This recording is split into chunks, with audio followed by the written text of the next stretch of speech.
Ouais. Hop, c'est bon alors. Est-ce que tu peux me dire, comment est-ce qu'une entreprise, peut mettre en place un plan de licenciement?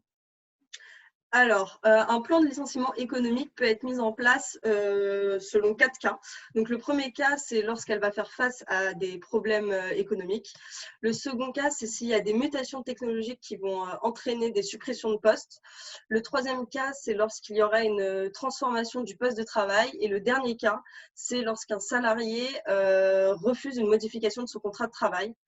La mise en place du licenciement économique, elle va différer selon le nombre de salariés au sein d'une entreprise.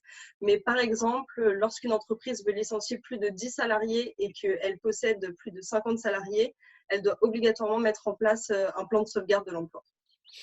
Quels sont les critères de sélection, du salarié qui peut être licencié? Alors, les critères, ils sont définis selon l'accord collectif de l'entreprise ou la convention collective. Si ce n'est pas le cas, c'est l'employeur qui doit les définir.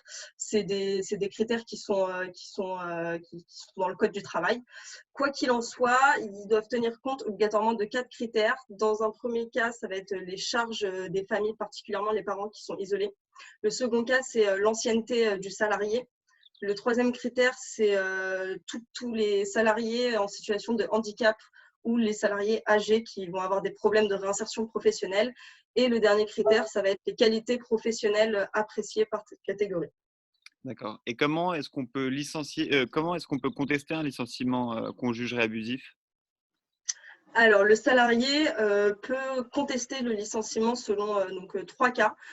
Le premier cas, c'est si l'employeur n'a pas respecté la procédure de licenciement. Le second cas, c'est lorsque le salarié estime que les motifs et les critères donnés ne sont pas justifiés et ne sont pas réels. Et le troisième cas, c'est si le salarié est dans le même cas que d'autres salariés. Donc, j'en reviens au fait qu'ils doivent mettre en place obligatoirement un plan de sauvegarde de l'emploi à partir de 10 salariés. Si le plan de sauvegarde de l'emploi n'a pas été mis en place, les salariés peuvent contester dans ce cas-là le licenciement économique. Il faut savoir que les délais de contestation ils diffèrent selon le nombre de salariés. Mais quoi qu'il en soit, putain, je me suis perdue.